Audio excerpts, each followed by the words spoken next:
నన్ను వచ్చి అడిగారు నువ్వేం చేస్తున్నావు అని. నేను సబ్బులు అమ్ముతా సార్ అని చెప్పాను. ఇప్పుడు ఒక పిల్లని ఇవ్వాలంటే మా ఎదురు ఎవరికి ఇస్తారు? ఆయనకి వాస్తవం మీరైనా వాళ్ళకి ఇస్తారండి. ఇప్పుడు ఒక మాట ఏనండి, ఓ ఊళ్ళో 10,000 మంది జనాభా ఉంది. కార్లు ఎన్ని ఉంటాయి ఆ ఊళ్ళో? 100, 200, 400 వేసుకో.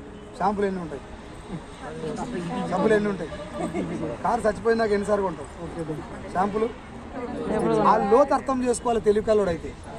కారు మొత్తం జీవితకాలంలో ఒకసారి కొంటారు. ఆడు ఒక్కడు కొంటే ఇంకో 10 రూపాయలు 20 రూపాయలు వస్తాయి. అలా చచ్చిపోయిందాక నేను అదే కారు తీసుకొని మురవాలి. నాది ఇప్పుడు లాక్డౌన్ వచ్చింది అనుకో, కారు షోరూము నాది.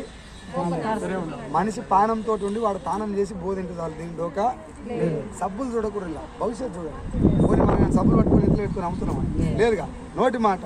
దీంట్లో ఉన్న బలాన్ని గమనించండి. అడక తింటోడు వచ్చి కూడా ఇలా బిజినెస్ చేయొచ్చా లేదా? అడక తింటోడు కారు కొనిపి చెప్పుకుంటాను జాబ్ పెద్దదే.